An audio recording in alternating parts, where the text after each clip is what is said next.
columna y baluarte de la verdad, edificando con sana doctrina a la Iglesia de Cristo.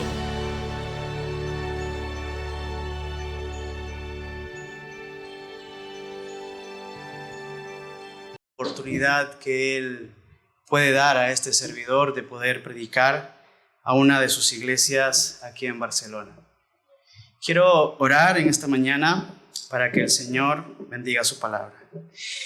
Padre eterno, en este tiempo te rogamos que tu palabra sea esa luz que tanto requerimos en nuestra vida, que sea la herramienta perfecta, Señor.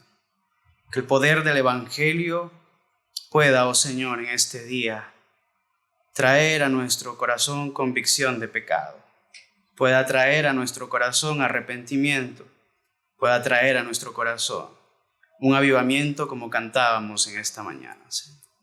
Te rogamos, oh Señor, que tú pues, a través de tu Espíritu Santo sobre este templo, sobre este cuerpo que es tuyo, hagas tu voluntad en este día. En el nombre de Jesús, te alabamos y te exaltamos. Amén. Bien, hermanos, recibid el saludo de la iglesia Betel en Terraza. Os mandan saludos. Ellos están contentos de compartir su pastor con vosotros. Y bueno, espero que en esta mañana la palabra pueda hablarles a cada uno de vosotros. Hermanos, voy a hacer una pregunta quizás no muy... ¿Cómo lo diría? Una pregunta que quizás un poco tonta, vamos a decirlo de esa manera. ¿Cuántos en este lugar habéis pecado alguna vez? Uy, veo por ahí que hay algunos que no han pecado. Yo creo que si hacemos esta pregunta, todos podríamos empezar a meditar y a pensar en qué cosas hemos cometido, en qué cosas nos ha podido pasar, ¿no es cierto? Y si pensamos, a lo mejor pensamos en un pecado que esté lejos, en un pecado que hayamos cometido hace tiempo. Pero, ¿cuántos han pecado esta semana? Bueno, yo no he hecho nada. A lo mejor has tenido malos pensamientos. A lo mejor has tenido malos sentimientos. A lo mejor has tenido algún tropiezo. No sé qué tipo de pecado hayas podido haber experimentado en esta semana.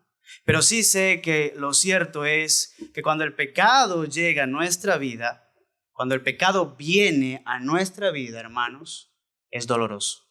Y no solamente es doloroso, sino que además de ser doloroso, hace estragos. Hace estragos. Y si todavía no lo ha hecho, déjame advertirte que pronto acabará contigo. Pronto acabará contigo. El pecado tiene su raíz en el mismísimo Satanás, en el mismísimo demonio. Y todo aquel que peca, como dice la Biblia, es hijo de Satanás. Hermanos, cuando pecamos como hijos de Dios, hay un dolor, si realmente somos hijos de Dios, en lo profundo de nuestro corazón. Hay un dolor que se asienta, hay un peso de la culpa, que muchas veces no sabemos cómo solucionar ese dolor, que muchas veces no sabemos cómo solucionar ese peso que nos agita, que nos pone nerviosos e incluso que nos enferma mentalmente y físicamente. Muchas veces prometemos a Dios y le decimos, esta semana sí que te voy a cumplir, pero resulta que a los días vuelves a caer y vuelves a caer. ¿Cómo podemos nosotros responder ante tal situación? ¿Cómo nosotros podemos actuar ante tal situación? De eso precisamente quiero que hablemos. Quiero que veamos ejemplos en las Escrituras y quiero que veamos juntos lo que dice el Señor en su palabra. Cuando uno observa el texto que hoy vamos a estudiar en el Salmo 51, te das cuenta que el título que señala es el origen histórico del pecado de David, mis hermanos. Este es uno de los pocos salmos que hace eso.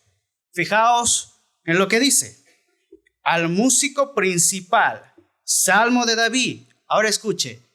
Cuando después que se llegó a Betsabé, vino a él Natán, el profeta.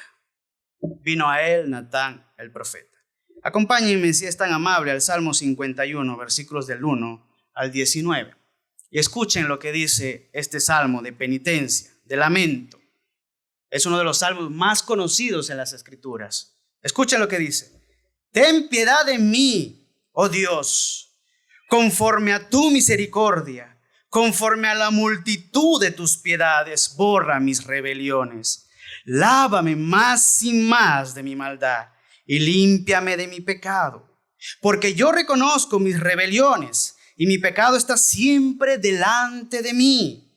Contra ti solo he pecado y he hecho lo malo delante de tus ojos, para que seas reconocido justo en tu palabra y tenido por puro en tu juicio. He aquí, en maldad he sido formado, y en pecado me concibió mi madre. He aquí tú amas la verdad en lo íntimo, y en lo secreto me has hecho comprender sabiduría. Purifícame con hisopo y seré limpio. Lávame y seré más blanco que la nieve. Hazme oír gozo y alegría, y se recrearán los huesos que has abatido. Esconde tu rostro de mis pecados y borra todas mis maldades. Crea en mí, oh Dios, un corazón limpio y renueva un espíritu recto dentro de mí. No me eches de delante de ti y no quites de mí tu Santo Espíritu. Vuélveme el gozo de tu salvación y espíritu noble me sustente. Entonces enseñaré a los transgresores tus caminos y los pecadores se convertirán a ti. Líbrame de homicidios, oh Dios, Dios de mi salvación. Cantará mi lengua, cantará tu justicia. Señor, abre mis labios y publicaré mi boca tu alabanza, porque no quieres sacrificios que yo lo daría, no quieres holocaustos. Los sacrificios de Dios en el espíritu quebrantado, al corazón contrito y humillado, no despreciarás tú, oh Dios. Haz bien con tu benevolencia en Sión, edifica los muros de Jerusalén. Entonces te agradarán los sacrificios de justicia. El holocausto u ofrenda del todo quemada, entonces ofrecerán becerros sobre tu altar. Este texto, hermanos, fue escrito por el rey David, a quien se le describían, ¿saben cómo? Como un hombre conforme al corazón de Dios. Era un hombre conforme al corazón de Dios. Es decir, es alguien que tenía la voluntad de obedecer al Señor. Era alguien que estaba dispuesto siempre a obedecer a Dios. Era un buen cristiano, podríamos decir, en nuestra época. Él era alguien que hacía lo correcto ante los ojos de Jehová y siempre. Él era alguien que no se apartaba de nada de lo que Dios le había ordenado. Fijaos lo que dice, y leo para vosotros en Primera de Reyes, capítulo 15, versículo 5. Por cuanto David había hecho, escuche, lo recto ante los ojos de Jehová, y de ninguna cosa que le mandase se había apartado en todos los días de su vida. Era un hombre espléndido, podríamos decir. Era alguien que hacía la voluntad del Señor, siempre caminando en rectitud, siempre obedeciendo al Señor. Pero, siempre hay un pero, ¿no es cierto? Pero, ¿qué sucede con el rey David? ¿Qué pasa con él? Observen lo que dice el texto en ese mismo pasaje. Salvo en lo tocante a Urías Eteo. La gran mancha que hasta el día de hoy ha seguido al rey David. Al igual que todos los seres humanos, David fue un hombre con sus pasiones que se dejó seducir y atrapar por las garras del pecado. Pero, hermanos, ¿cómo es que esto le sucedió a este hombre de Dios? ¿Cómo es que un hombre de Dios puede caer en el pecado si él era obediente?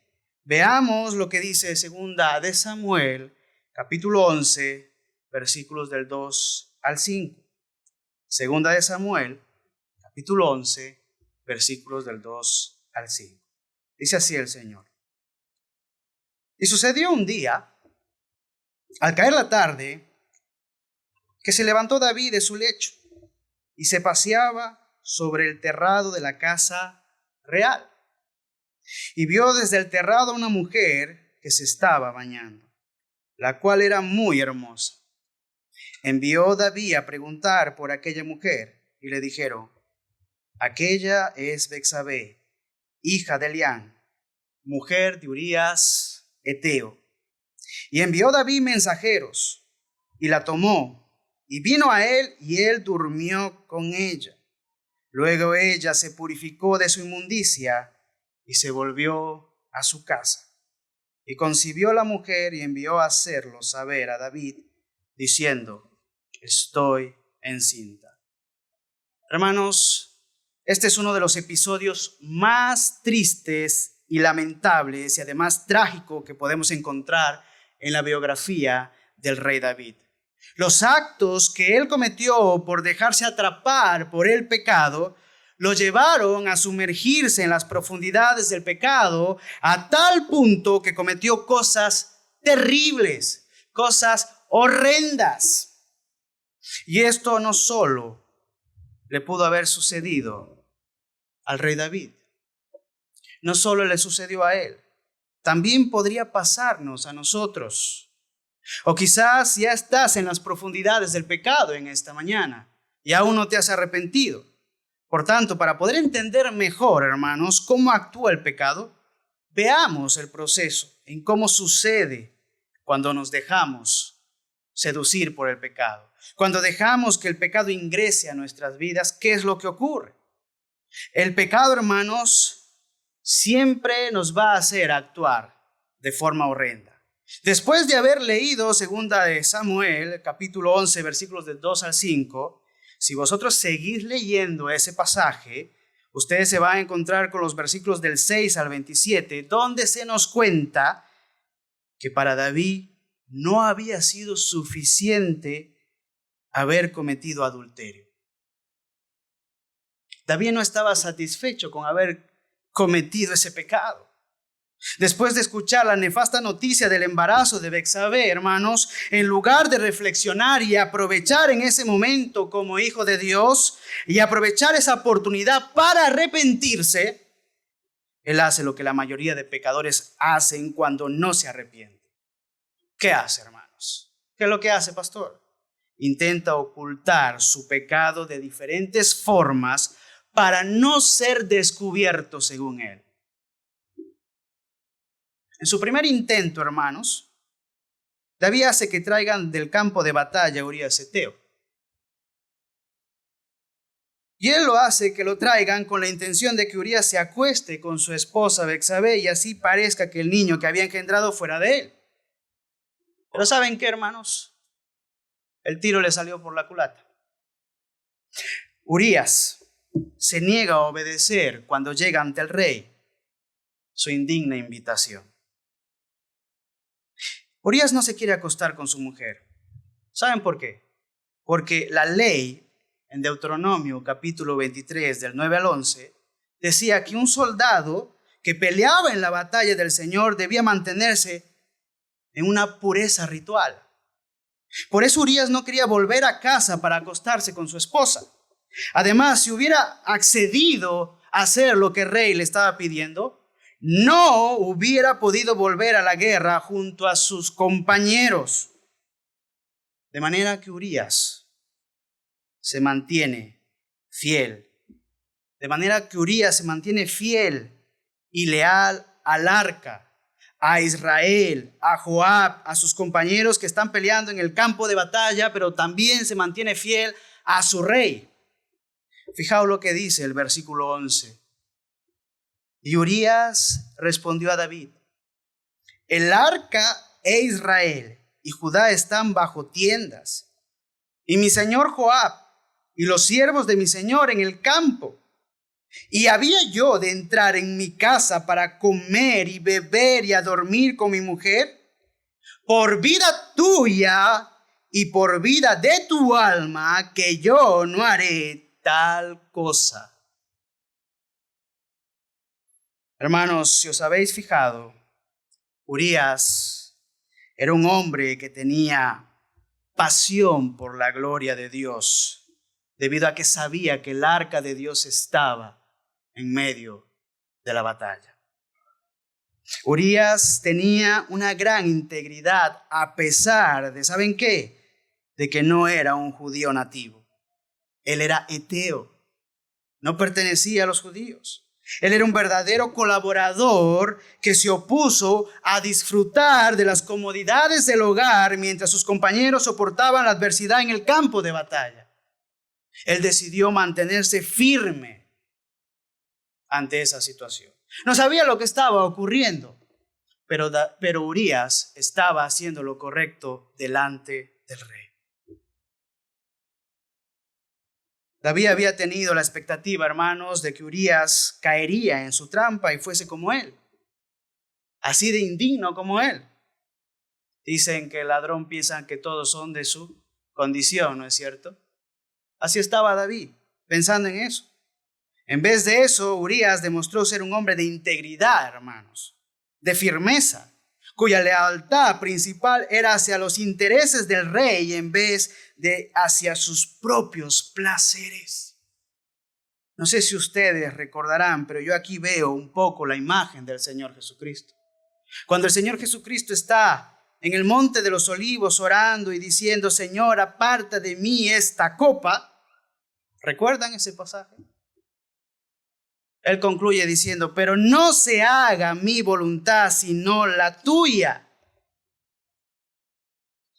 Urías está actuando de forma íntegra, haciendo lo que es correcto, haciendo lo que es verdadero, y no está satisfaciendo sus placeres carnales. En su segundo intento, David, empeñado en poder lograr su cometido, hermanos míos, no satisfecho con su primer plan que había fracasado, vuelve a insistir en ocultar su pecado. En vez, nuevamente, de reflexionar y de arrepentirse, él hace todo lo contrario.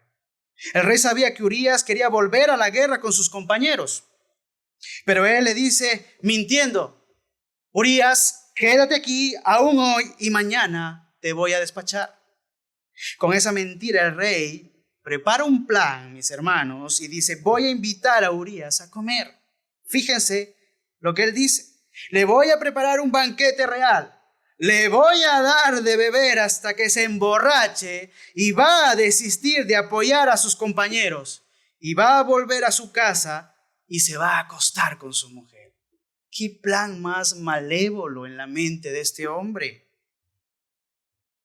Él lleva a cabo todo lo que piensa, pero nuevamente su plan malévolo, su idea, no sale como él espera. Hermanos, Urías no cede ni un centímetro. A pesar de que está ebrio, se mantiene firme en lo que cree y sale de palacio y se va a dormir con los siervos de su señor y no desciende a su casa. Hasta aquí esto parece la película Duro de Matar. Qué duro es Urías, qué firme es Urías, qué integridad tiene este hombre. David, viendo que sus planes salen mal, hermanos míos, ya está cansado de Urías, está agotado y ahora tiene que idear un plan nuevo. Un plan que esta vez va a ser más macabro y cruel para que por fin, según él, hermanos míos, según él, pueda encubrir su pecado. Y en tercer lugar, el tercer intento, después de ese gran banquete, esa gran comida, esa gran cena, y viendo que sus dos planes no dan resultado, ahora el rey David una vez más, sin rendirse ni arrepentirse, busca esconder su pecado nuevamente y planifica el asesinato de Urías. La Biblia dice que viniendo la mañana, el rey David decidió escribir una carta al general Joab para mandar a matar a Urías. Así que David se las arregla, hermanos míos, y asesina a Urías. Luego se casa con Betsabé y según él ha encubierto su pecado de la forma más horrenda. De la forma más horrenda. Hermanos, qué triste es ver a una persona hacer este tipo de cosas, ¿no es cierto? Y más cuando la Biblia lo cataloga como un hombre conforme al corazón de ¿quién? De Dios, ¿no es cierto? Qué triste es ver. David pretendía esconder su pecado. Y segunda de Samuel, capítulo 11, versículo 27, concluye con las más tristes palabras en la vida del rey David. Escuchen lo que dice. Mas esto que David había hecho fue desagradable ante los ojos de Jehová. Qué tristeza. No sé si David había sido tu héroe, pero déjame decirte, te acaba de decepcionar. Te acaba de decepcionar. No sé si os habéis fijado, pero Dios nos muestra en este breve resumen del pasaje cuán perversa y cruel puede llegar a ser nuestra mente, cuán perversa y cruel puede llegar a ser nuestro corazón, cuán perverso y cruel puede llegar a ser nuestras actitudes, nuestro proceder, cuando dejamos que el pecado entre y se apodere de nuestra vida.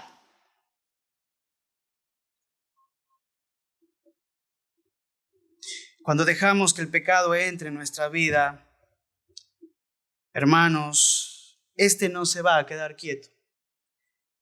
Va a querer controlar todas las áreas de tu vida. Te va a llevar a hacer cosas horrendas y crueles en contra de tu prójimo. Pero eso no es simplemente el gran problema. Te va a llevar a pecar contra Dios.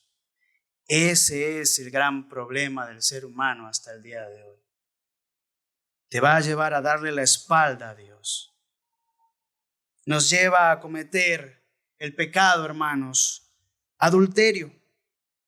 El pecado nos lleva a cometer mentiras, a planear la muerte de hombres, a ser egoístas, a ser perversos, a fornicar, a tener malos pensamientos, malos sentimientos, a apartarnos de Dios continuamente, diariamente.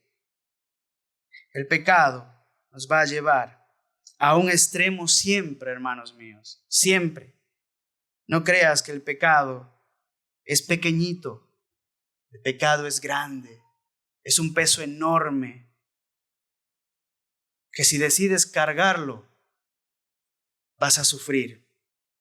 De manera que el pecado es algo, hermanos, podríamos decirlo, es algo que cada vez más y más nos hunde en las profundidades de las tinieblas.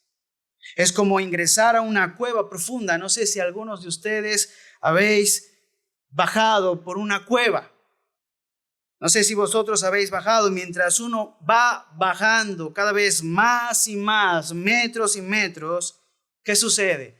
La luz se va desvaneciendo. La luz que ves se va desvaneciendo. Y cuando tú vas bajando más y más, la oscuridad cada vez más se va apoderando de ti. Cuanto más y más avanzas en tu pecado, el más se apodera de ti. Y eso fue lo que hizo al rey David.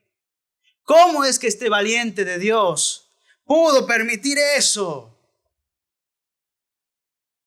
¿Cómo es que este valiente de Dios permitió que la puerta de su corazón estuviese abierta para que ese pecado lo alcanzara? Ahora, hermanos, el pecado no solo se apodera de ti, sino que tal como a David le sucedió, produce más pecado. Nunca cuando uno peca se queda ahí. tranquilo, pequé, no pasó nada más. Siempre va a más. Siempre va a más. Él no solo había pecado o había cometido pecado contra sí. No había solo cometido esos actos, había pecado contra él mismo, había pecado contra Betsabé, había pecado contra Urías, había pecado contra su familia, había pecado contra su pueblo, pero sobre todo él había pecado contra Dios. Cada vez que tú y yo pecamos, pecamos contra el Señor. Pecamos contra Dios. El pecado se había apoderado del rey David. A tal punto, hermanos, que no solamente hace todo lo que acabo de comentar, sino que también el pecado endurece el corazón de aquel que lo practica y te lleva ¿a qué? A ocultar el pecado y a vivir una vida de hipocresía. Vienes cada domingo como si nada hubiese pasado. Vienes a escuchar los sermones, eres muy espiritual, pero luego cuando te vas a tu casa, la vida cristiana se queda colgado en el ropero y sigues cometiendo los mismos pecados y no te arrepientes y tu corazón es endurecido y escondes el pecado dentro de tu vida y te niegas por tu orgullo a confesarle al Señor.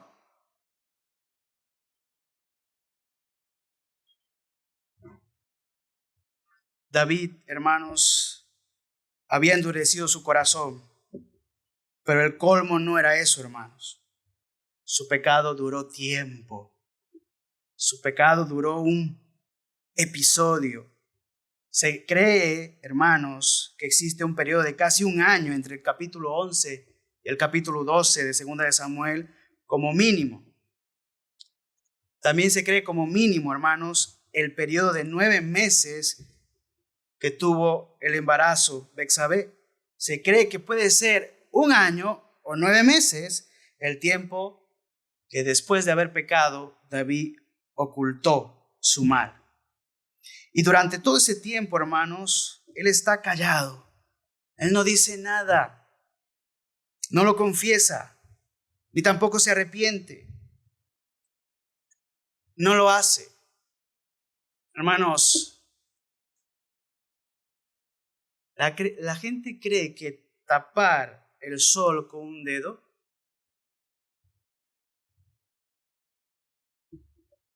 es algo que se debe hacer para no escuchar la voz de Dios. Y cree que con hacer eso ya está todo arreglado. Cree que no va a haber juicio. Cree que Dios no les va a pedir cuentas. Pero déjenme decirles algo, la Biblia dice que el Señor vendrá a juzgar a los vivos y a los muertos. David no estaba arrepentido. David estaba endurecido. Y ante su actitud, hermanos, el Señor, Dios, tiene que intervenir. Yo le llamo a esto la intervención de Dios misericordiosa para perdonar al rey David. ¿Cómo? ¿Dices tú? ¿Cómo es posible? ¿Pero qué estás diciendo, pastor? ¿Cómo es que Dios va a intervenir para perdonar a este pecador? Si lo único que se merece es que el castigo eterno, el juicio, la condenación. De hecho, si Dios lo hubiese hecho, Dios seguiría siendo justo, hermanos míos. Y tú y yo podríamos indignarnos en esta mañana. David, pastor, ha pecado, ha codiciado a la mujer de su prójimo. Es más, pastor, ha cometido adulterio con Betsabé.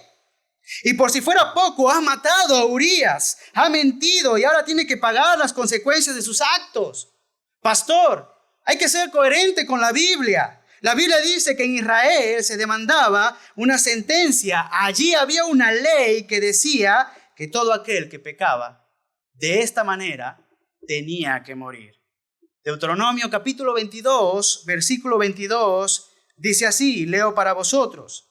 Si fuera sorprendido alguno acostado con una mujer casada con marido, ambos morirán. El hombre que se acostó con la mujer y la mujer también así quitarás el mal de Israel. Pastor, esto es lo justo.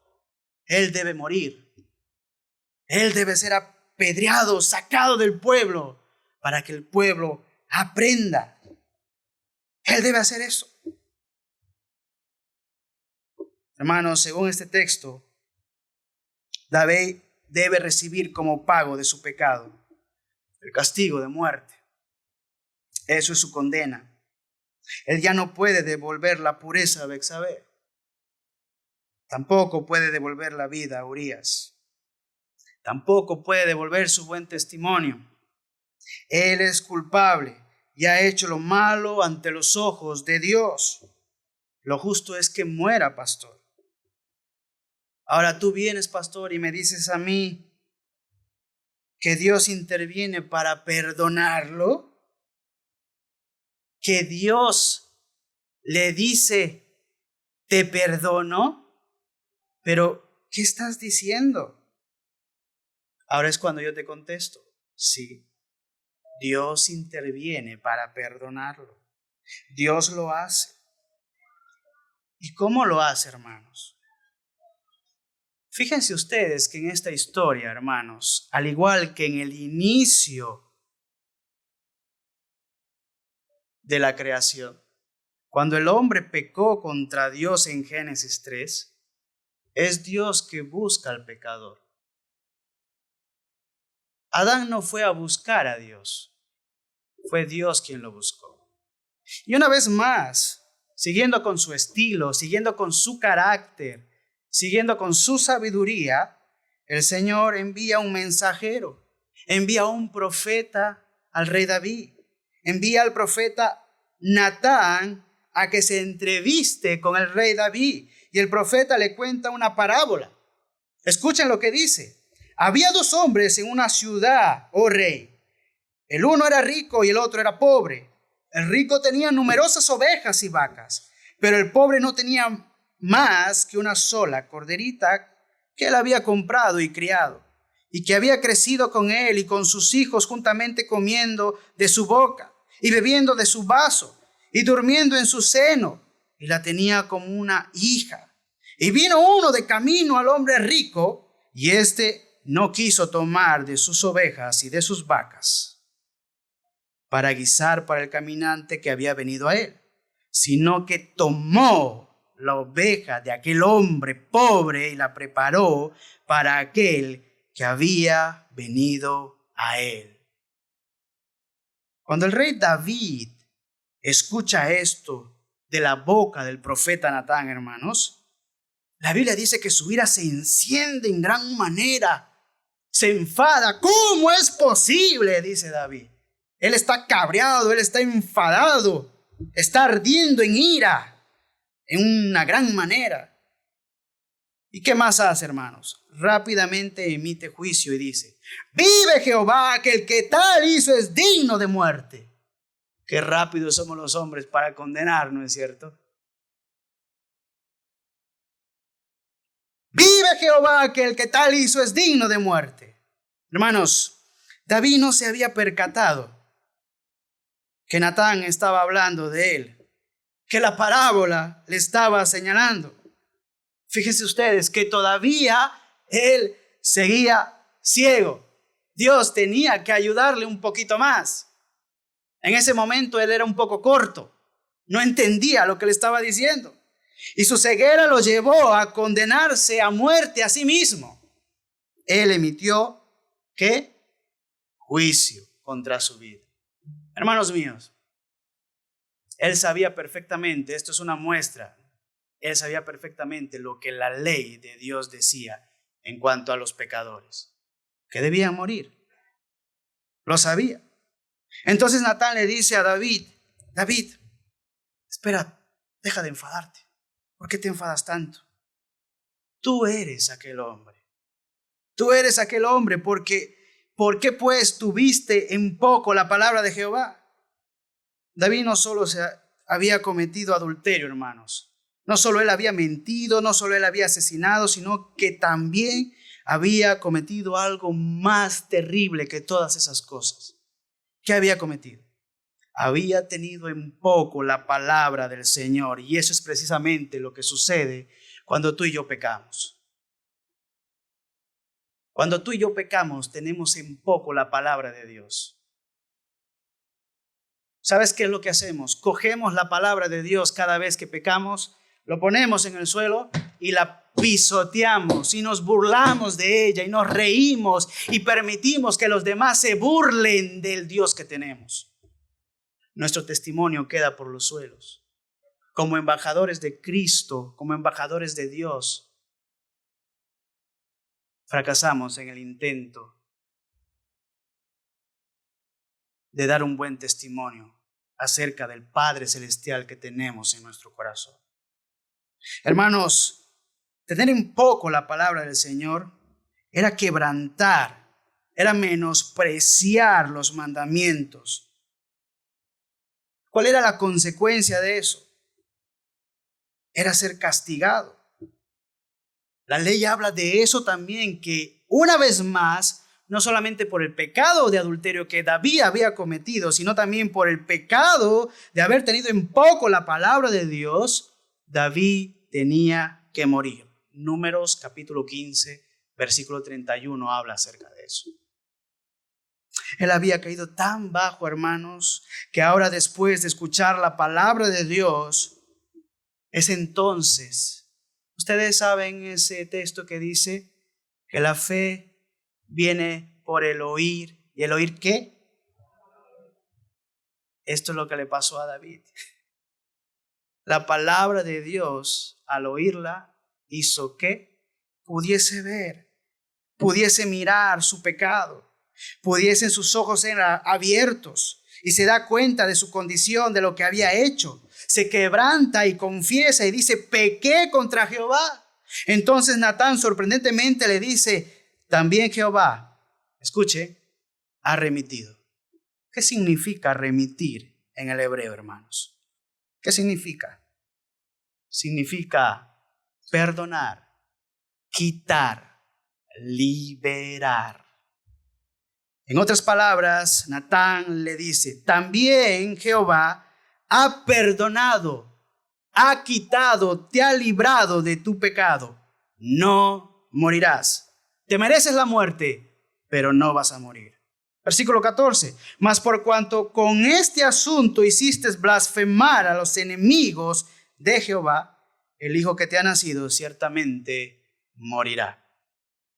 Esto es algo indignante, hermanos, y difícil de escuchar. Betsabé ha sido deshonrada. Urías ha sido asesinado. La familia menospreciada. Y ahora hay un niño que va a morir por culpa del pecado de David. ¿Veis cómo el pecado se magnifica? ¿Veis cómo el pecado hace estragos? ¿Cómo el pecado nunca se limita solo a ti? Va mucho más allá. Y a Natán se le ocurre decir: Jehová ha remitido tu pecado, ha perdonado, te ha librado de tu pecado. Ya está, nada más, pastor. David comete adulterio. David comete asesinato. Se burla de su familia y de la familia de Betsabé. Miente y además desprecia la palabra de Dios, dando ocasión de blasfemar a los enemigos del Señor. Y tú, Dios, perdonas su pecado. ¿Tú lo haces? ¿En qué cabeza cabe esto? Uno no puede olvidar fácilmente estas cosas. No lo puede hacer. Eso es indignante. Hermanos, las personas que han pasado por una situación como esta, no creo que se olviden. Cuando padres por el adulterio han abandonado sus hogares, han dejado a toda la familia marcada. ¿Es cierto o no es cierto eso? Han dejado a toda la familia marcada. ¿Cuántos hijos sin padres debe haber en este lugar que se han criado? ¿Cuántos hijos sin un referente por causa del adulterio? ¿Cuántos han sufrido por causa del egoísmo de sus padres? ¿Cuántos han llorado en sus hogares, en la noche. ¿Cuántos han deseado en lo profundo de su corazón haber querido que su vida fuese diferente debido a que su padre había pecado o su madre por adulterio? ¿Cuántos han sentido los estragos de la mentira en sus vidas o las consecuencias de las mentiras? ¿Cuántos han tenido algún familiar muerto o asesinado? Mejor dicho, uno no puede olvidar estas cosas. Mi suegro trabajaba por las noches, era taxista, y en uno de esos días de trabajo alguien le hizo parar el taxi y le dijo: dame todo lo que tienes. Mi suegro empezó a coger las monedas que tenía en el taxi, y en una de esas, que giró un poco más, aquel que le estaba asaltando le pegó 2 tiros. ¿Quién puede olvidar algo como esto? Y vienes tú a decirme a mí que Dios perdona los pecados. ¿Dios perdona los pecados? Hermanos, los afectados quieren que todo el peso de la ley caiga sobre estas personas, sobre este sujeto, sobre ellos, porque estas cosas son indignantes. Porque estas cosas no son cosas cualquiera, son cosas injustas. Indignados nosotros en esta mañana podríamos preguntar: ¿qué clase de Dios es este que perdona pecados? La Biblia dice que Él es juez y que es un juez justo. Ese es el tipo de justicia que el Señor imparte a las personas. Ese es el tipo de justicia que Dios imparte a los hombres. Un juez justo no actúa de esa manera, pastor. Ni siquiera los de este mundo actúan de esa manera cuando son jueces, cuando tienen la ley en sus manos. Sin embargo, hermano mío, ante lo que tú y yo podamos sentir, aunque tú y yo nos indignemos por las cosas injustas que puedan pasar, escucha lo que voy a decir. Dios pasa por alto nuestros pecados. Dios pasa por alto nuestros pecados. Sí, los pasa por alto, hermanos. Pablo nos explica cómo Dios es juez justo, que pasa por alto nuestros pecados en el libro de Romanos, capítulo 3, versículos del 25 al 26. Y también nos ayuda en este pasaje a entender cómo el Señor Jesucristo se relaciona con el Antiguo Testamento. Acompáñenme si son tan amables. Romanos, capítulo 3, versículos del 25 al 26.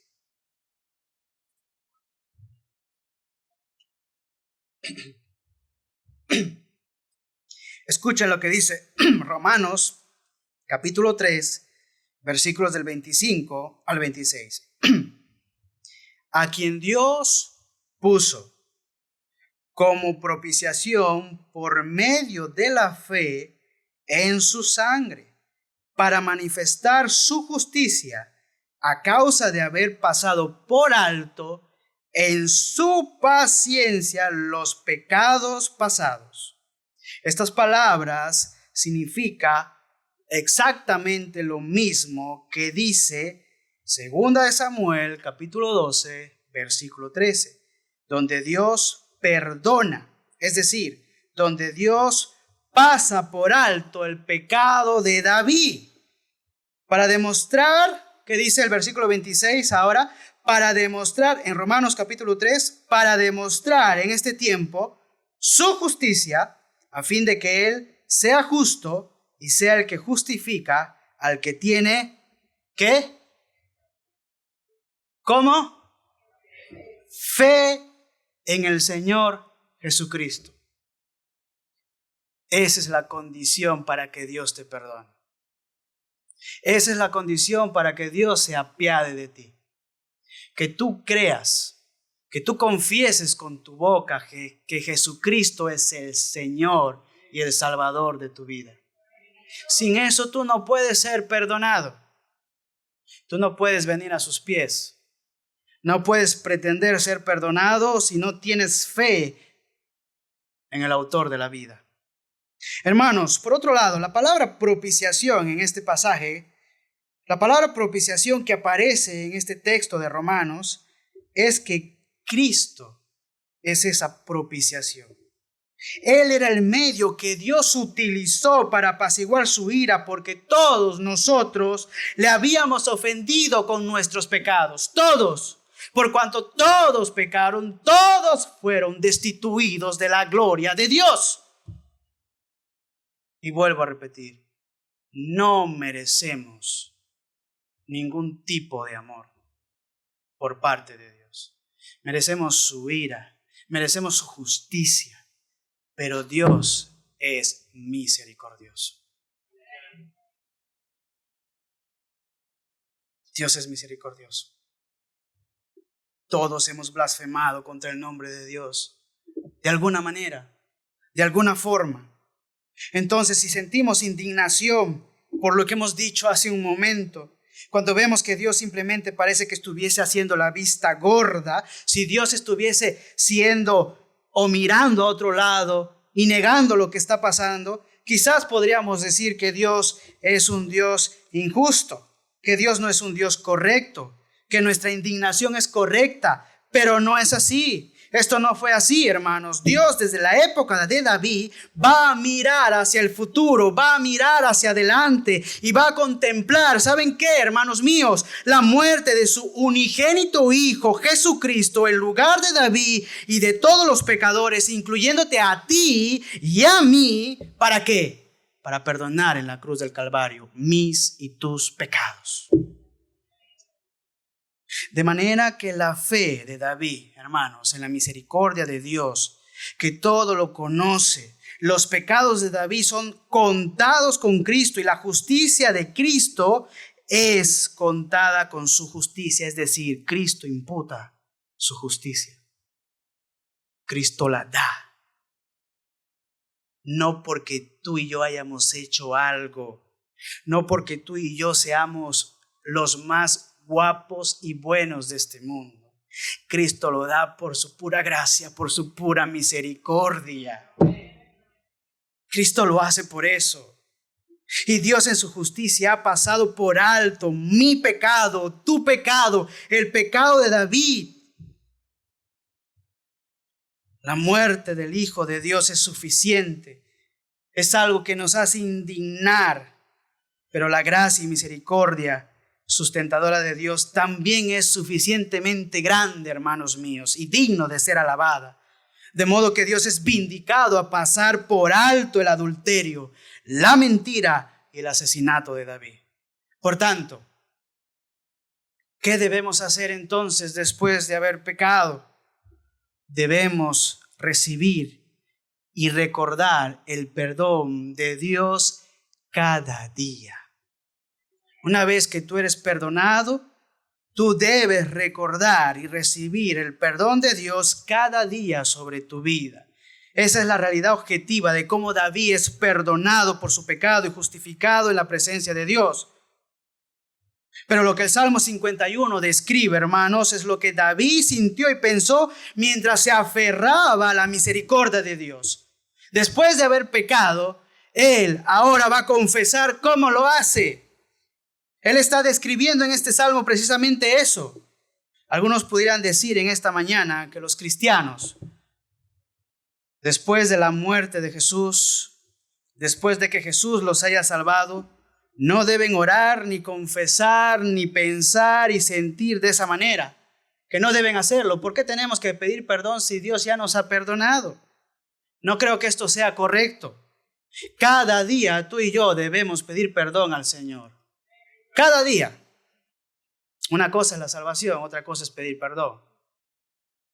Jesús una vez y por todas, por su vida y por su muerte, adquirió nuestro perdón y proveyó nuestra justicia. Eso es verdad. Nada podemos añadir a esa adquisición o provisión por parte de Dios. Solo por la fe tenemos su perdón y su justicia. Pero ante la santidad de Dios, hermanos, ante la santidad 3 veces santo de Dios y la maldad de yo, pecador, es correcto que yo cada día, ¿qué? Me postre delante de Dios, de rodillas, me humille delante de Dios y le diga a Dios, sé acepto a mi pecador. No soy nadie delante de ti.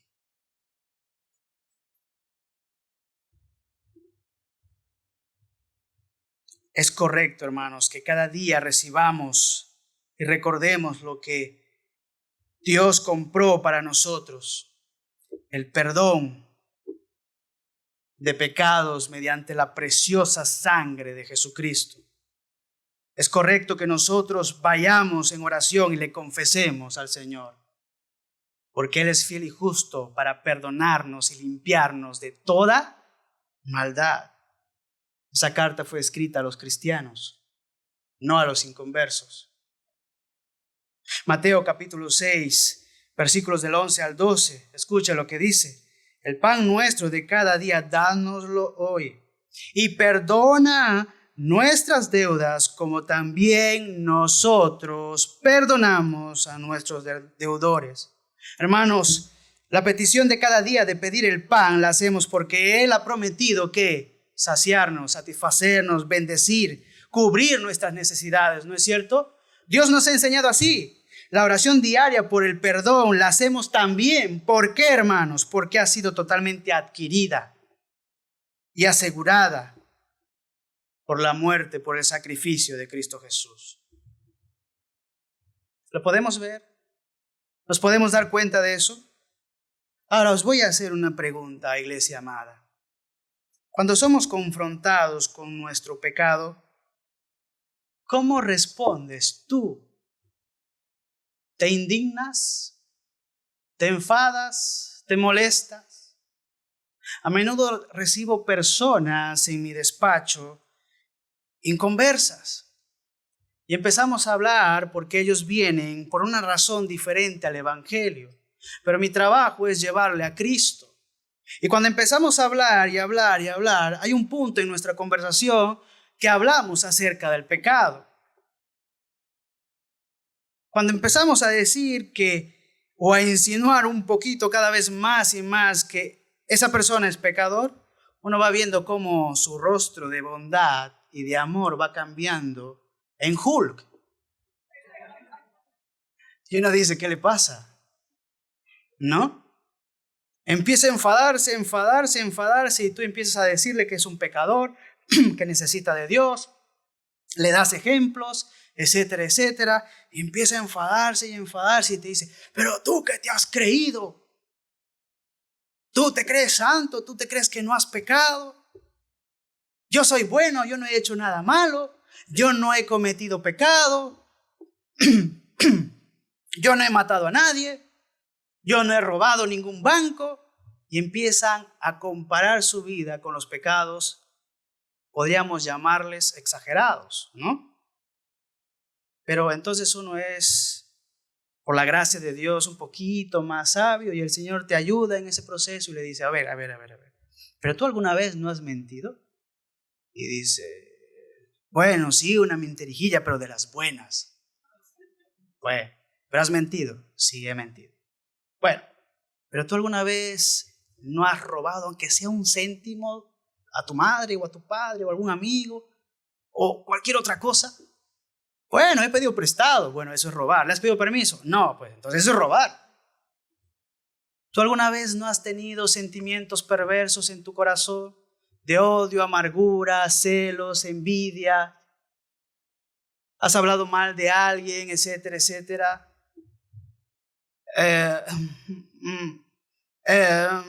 Y se traba la lengua.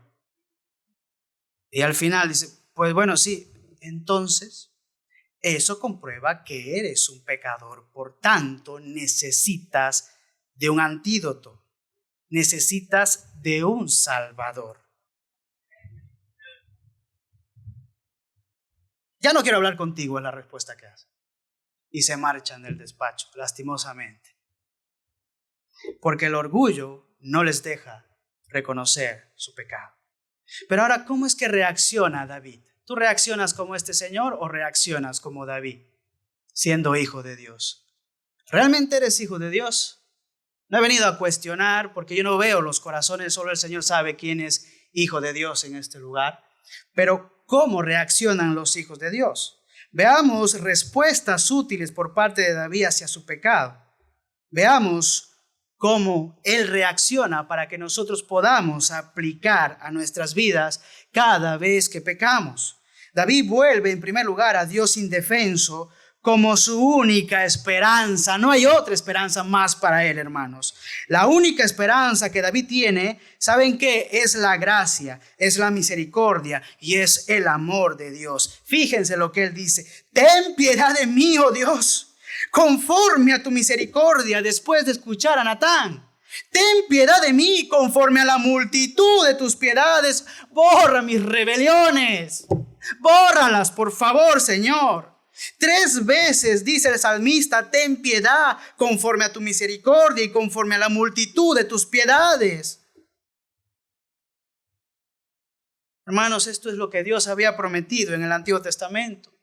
El libro de Éxodo, capítulo 34, versículo 6, dice: Jehová, Jehová, fuerte, misericordioso y piadoso, tardo para la ira y grande misericordia y verdad, que guarda misericordia a millares, que perdona la iniquidad, la rebelión y el pecado, y que de ningún modo tendrá por inocente al perverso o al malvado. Esto es lo que Dios había prometido. David sabía que había culpables que no serían perdonados, pero también sabía que había otros que por alguna misteriosa razón, por alguna misteriosa obra de redención en el futuro, no serían tenidos por culpables. Gloria a ti, oh Dios. No serían tenidos por culpables, serían perdonados. El Salmo 51 es una manera de aferrarse a este misterio de la misericordia de Dios. Sabemos más que David en estos días acerca del misterio de esta redención, hermanos. ¿Por qué? Porque conocemos a Cristo, porque tenemos su palabra. Por eso, pero nos agarramos a la misericordia de la misma forma que el rey David lo hizo. Nos agarramos a esa misericordia. O somos masocas, o estamos ahí golpeándonos y estamos: ay, pobrecito de mí. Somos autoindulgentes, apenándose de nosotros ahí. Mira, esa falsa piedad. ¿Cómo somos? O hacemos como David, realmente de corazón, con un corazón genuino, lo hacemos, pedimos perdón al Señor. Lo primero que David hace es eso, hermanos. Es volverse indefenso hacia la misericordia de Dios y hacia el amor de Dios. Hoy esto significa volvernos indefensos y arrepentidos hacia Cristo. En segundo lugar, hermanos, David ora a Dios para que lo limpie de su pecado. David no se queda con ese arrepentimiento nada más, va más allá. Él quiere avanzar, así como avanzó con su pecado, él quiere avanzar también en sus verdaderas intenciones hacia el Señor. Escucha lo que dice el versículo 2 del Salmo 51. Lávame más y más de mi maldad y límpiame de mi pecado. Purifícame con hisopo y seré limpio. Lávame y seré más blanco que la nieve. Hermanos, el hisopo en Levítico capítulo 14, versículo 51, era una rama de cedro que usaban los sacerdotes para esparcir sangre sobre una casa que tenía algún tipo de enfermedad. Y cuando ellos hacían esto, estaban declarando limpia la casa. David clama a Dios como a su sumo sacerdote para que le perdone y le limpie con su sangre. En el sacrificio futuro, en la cruz del Calvario, sucede lo mismo. Cristo me limpia con su sangre preciosa de todos, escuche bien, de todos mis pecados. Hermanos, ¿es correcto que el cristiano pida al Señor que le limpie su pecado? Sí. si confesares tus pecados, Él es fiel y justo para perdonarte y limpiarte de toda maldad. Primera de Juan, capítulo 1, versículos del 7 al 9. Hermanos, Cristo ha querido nuestro perdón, ha pagado todo el precio que nosotros le debíamos. Pero eso no quiere decir que ya no debamos clamar. Debemos venir diariamente al Señor. Este es el fundamento de nuestro clamor hacia Dios. Y la cosa no acaba ahí con David. David confiesa su pecado, va más allá. Él, no contento con eso, lo confiesa de diferentes formas y habla de la gravedad en su vida. Él dice que no puede quitar el pecado de su mente, que lo tiene encarcelado en su conciencia. Versículo 3, porque yo reconozco mis rebeliones y mi pecado está siempre delante de mí. David también confiesa que su gran pecado es solo ¿contra quién? Contra Dios. Natán había dicho, hermanos, que David había despreciado a Dios, y eso es lo que sucede cuando nosotros pecamos. Y había provocado no solamente el desprecio, sino la blasfemia contra su palabra. Así que David dice en el versículo 4, contra ti solo he pecado y he hecho lo malo delante de tus ojos. Esto no quiere decir que Betsabé y Urías y el bebé no fueran perjudicados, hermanos, sino que lo que hace que el pecado sea pecado es que es contra Dios. Herir al hombre es malo, es horrible, es perverso, pero eso no es lo perverso del pecado. Lo perverso del pecado es que tú blasfemes contra Dios. Es un ataque cuando te rebelas contra Él. Eso es lo que hizo Adán y Eva en el huerto. Eso fue lo perverso de ellos. Y David lo admite en términos chocantes. Contra ti solo he pecado. Contra Él hemos pecado. David no se queda ahí. David se va a defender a sí mismo. No, hermanos, David no se defiende a sí mismo. ¿Saben a quién defiende? Defiende a Dios.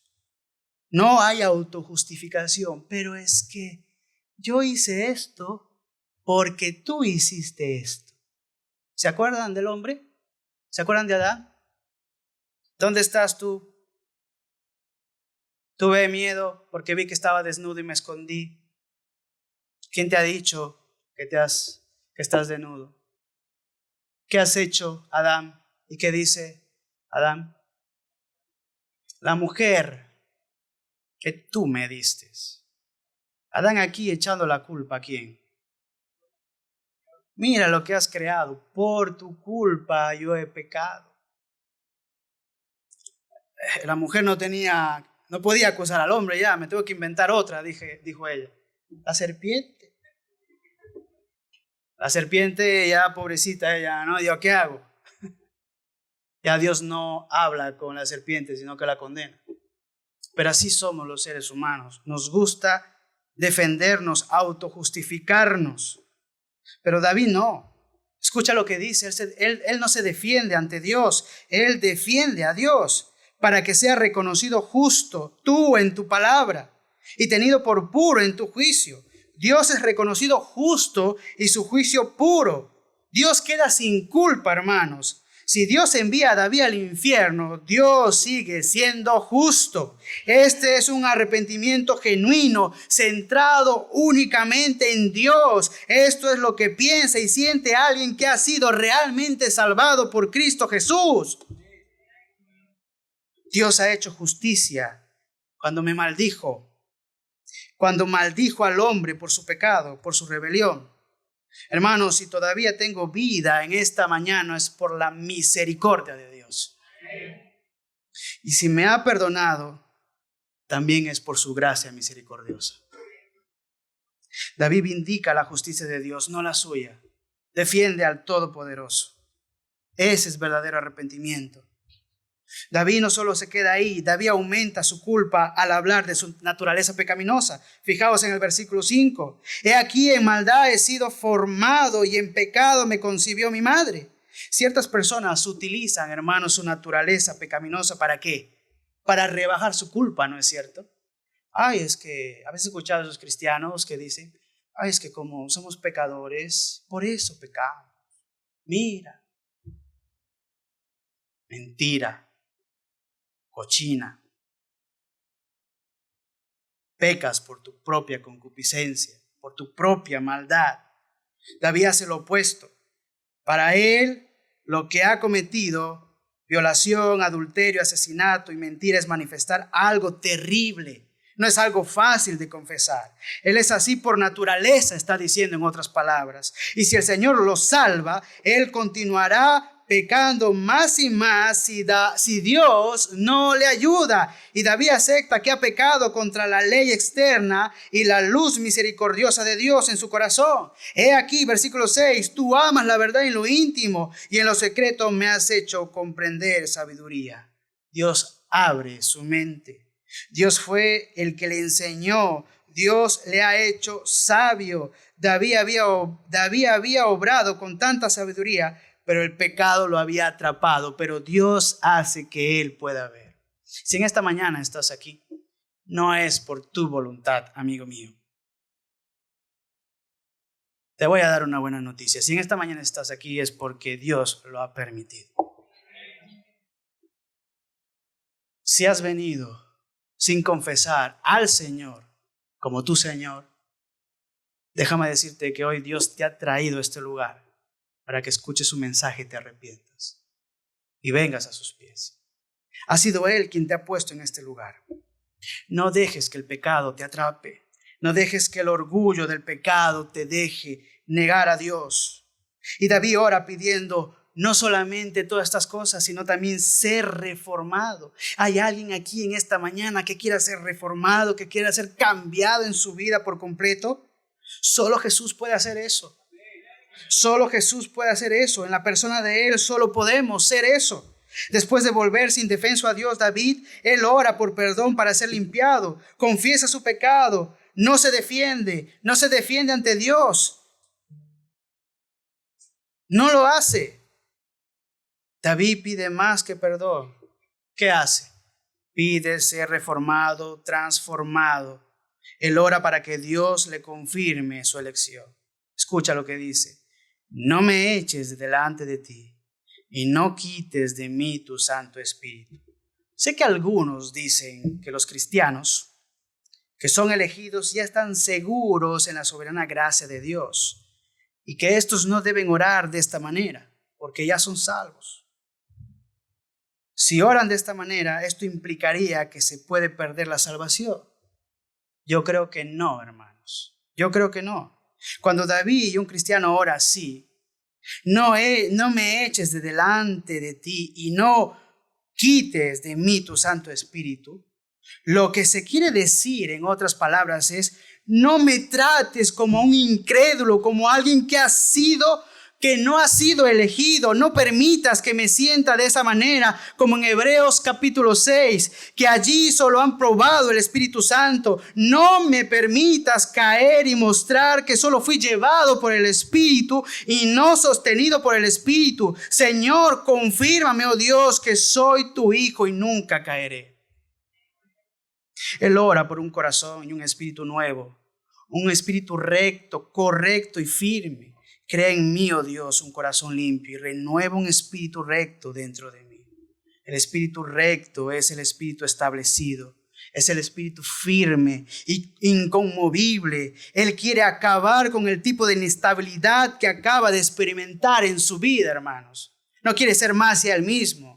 Por tanto, ora por el gozo de la salvación de Dios y por un espíritu que gozosamente desea seguir la palabra de Dios y ser generoso con las personas en lugar de desear explotarlas o matarlas. Hay un cambio profundo en el corazón de David, ya no es igual. Versículo 8, hazme oír gozo y alegría y se recrearán los huesos que has abatido. Hermanos, os hago una pregunta. En este punto, no es sorprendente que en ninguna parte de este salmo, porque es la confesión de David después de escuchar a Natán, no es sorprendente que en este salmo David no hable absolutamente nada acerca de sexo, pero pecó sexualmente. Hermanos, todo comenzó ¿con qué? Con la lujuria, con el adulterio. Todo comenzó con la lujuria que acabó ¿dónde? En relaciones sexuales, llevándole al engaño y al asesinato, ¿no es cierto? ¿No fue así? El neurólogo Simon Freud, no sé si lo conocéis, Este neurólogo pudiera pensar que todos nuestros problemas emocionales comienzan con el sexo. Él diría esto. Pero David, hablando por Dios, no ve las cosas de esta manera. No lo ve. El pecado sexual, hermanos, escuchen bien lo que voy a decir, es el síntoma, no la enfermedad. Es el síntoma, no la enfermedad. Mis hermanos, ¿por qué David no está rogando por la abstinencia sexual en este pasaje? ¿Por qué no está pidiendo para que los hombres le justifiquen? ¿Por qué no está orando para proteger sus ojos y para tener pensamientos libres de deseos sexuales, para que sus pensamientos sean puros? ¿Por qué? Porque sabe que el pecado sexual es un síntoma, no la enfermedad. Las personas dan lugar al pecado sexual porque no tienen la plenitud, no están satisfechos, no tienen la plenitud de gozo y la alegría que deben tener en Cristo Jesús. Como Cristo no les basta, entonces siguen pecando. Siguen pecando. Sus espíritus no son firmes, tampoco son estables. Son inconstantes constantemente. Están seducidos y se rinden porque Dios no tiene el primer lugar en sus vidas que debería tener. No tiene el primer lugar en sus pensamientos. Dios no es lo primero. Dios no es su prioridad. Y por eso andan pecando y pecando y pecando y pecando y pecando y justificándose. No estoy diciendo con esto que los cristianos no vayan a pecar. Claro que sí. Pero hay gente que actúa como los del mundo. Tienen la mente cicatrizada y les da igual y siguen. Los cristianos nos diferenciamos porque cuando pecamos nos arrepentimos y tenemos un cambio en nuestras vidas. Hay un cambio. David lo sabía de sí mismo. También es cierto en nosotros, hermanos. David nos está mostrando por la manera en que ora cuál es la verdadera necesidad de los que pecan sexualmente, tanto en sus pensamientos. No hace falta que tú caigas en pecado al acostarte. ¿Qué dice Jesús? Si has codiciado en tu mente a una mujer y has pecado con ella en tu corazón. Así es la ley. La ley nos hace ver la gravedad de nuestro pecado. No hay una sola palabra en este salmo sobre el sexo. En lugar de eso, hazme oír gozo y alegría, que se regocijen los huesos que has quebrantado, oh Dios. Restituye el gozo de tu salvación y sosténme con un espíritu de poder. Esto es sabiduría para nosotros en esta mañana, hermano. David ora a Dios para publicar su alabanza. Señor, abre mis labios y publicaré mi boca tu alabanza. La alabanza es el resultado del gozo que hay en un corazón arrepentido. La alabanza es el gozo que hay en la vida de un verdadero creyente. Por eso está orando: oh Dios, vence todo lo que en mi vida mantiene mi corazón insensible y hace callar mi boca cuando debiera estar alabando tu nombre. Haz que mi gozo sea irreprensible. David ora para que el resultado final de todo lo sucedido, hermanos míos, sea una vida de evangelismo. Él no se quiere quedar ahí. Él no se quiere quedar ahí. David no está satisfecho con ser perdonado. No está satisfecho con ser limpiado. No está satisfecho con ser elegido por Dios. David siempre va a ir más allá. Es un alma que está progresando de gloria en gloria, como dice el apóstol Pablo. No se queda en la misma condición. ¿Habéis visto cristianos que siempre están en la misma condición? Dicen, no sabemos si son cristianos, que no maduran, que no crecen. ¿Habéis visto eso? Que no crecen en la gracia y el conocimiento de Dios. David no está satisfecho. Él quiere seguir con tener un espíritu recto. No está satisfecho con estar gozoso en Dios. No estará satisfecho hasta que su vida quebrantada sirva para sanar a otros. Él quiere ser un instrumento en las manos de Dios. Cuando Dios nos perdona, entonces es cuando nosotros, después de haber entendido todo su sacrificio, todo su amor, es cuando nosotros empezamos a amar su obra. Hermanos, David ha descubierto que Dios le ha quebrantado y que un corazón contrito y humillado es la marca de todos los hijos de Dios. Los sacrificios de Dios son el espíritu quebrantado, dice David. Al corazón contrito y humillado no despreciarás tú, oh Dios. Entonces, ¿tu corazón está quebrantado en esta mañana? ¿Qué tan consciente estás de que necesitas por parte de Dios limpieza?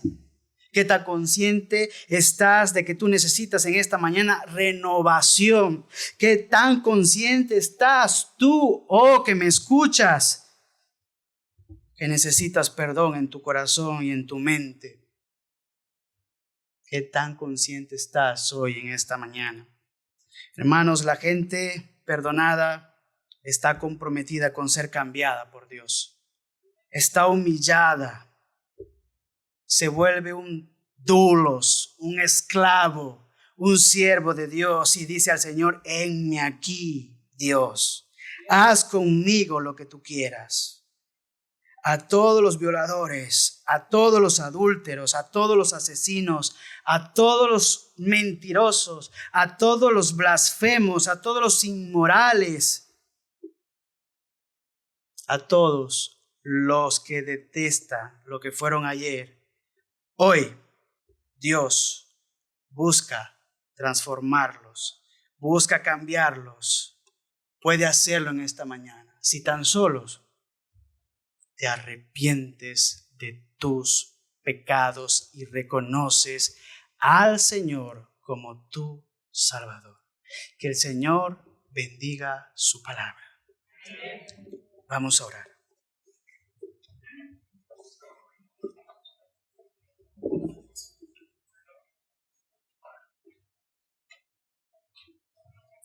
Padre, en esta mañana, como te hemos dicho al principio, queremos que tu Espíritu esté obrando y la palabra tuya, Señor, en los corazones de cada uno de los que se encuentran en este lugar. Queremos rogarte que traigas convicción de pecado. Queremos rogarte que traigas arrepentimiento para salvación. Así como un día tuviste misericordia, gracia y piedad de nosotros, en esta mañana te pedimos, Señor, que también lo tengas de aquellos que creen que son tus hijos, pero no lo son, y los salves. De aquellos que estén visitándonos en esta mañana, en este lugar. Sé tú transformándoles, sé tú abriendo sus ojos, sé tú obrando con el poder de tu palabra para que la fe pueda venir a ellos, Señor. Solo tu palabra, solo tu obra puede transformar las vidas de estas personas. Y solo tu palabra puede transformar nuestras vidas como hijos tuyos. Ayúdanos, oh Señor, a arrepentirnos cada día delante de ti. Tenemos la salvación, pero cada día como pecadores pecamos y queremos contemplarte y mirarte, queremos mirar a la cruz, queremos decirte, Señor, perdona nuestros pensamientos, perdona nuestras faltas. Ayúdanos a humillar, a no ser duro de servir. Ayúdanos, Señor, a lamentar, a llorar por nuestros pecados. Ayúdanos a buscar tu santidad y ayúdanos, Señor, a ayudar a otras personas, a otros hermanos, a encontrarte a ti. Que podamos ser instrumentos en tus manos para que otros puedan conocerte. Para que podamos ser embajadores de tu gracia y de tu misericordia y de tu evangelio, para que otros puedan conocerte y así puedan disfrutar de tu presencia sobre sus vidas, Señor. Oh Dios, ten piedad de esta iglesia, ten piedad de las personas que no te tienen y también de tus hijos. Ten piedad de Barcelona, ten piedad de España y del mundo entero. Te lo rogamos a ti, Señor, que eres el único y sabio Dios a quien podemos venir y quien tiene poder para hacer estas cosas. En el nombre precioso de Jesús te lo pedimos. Amén.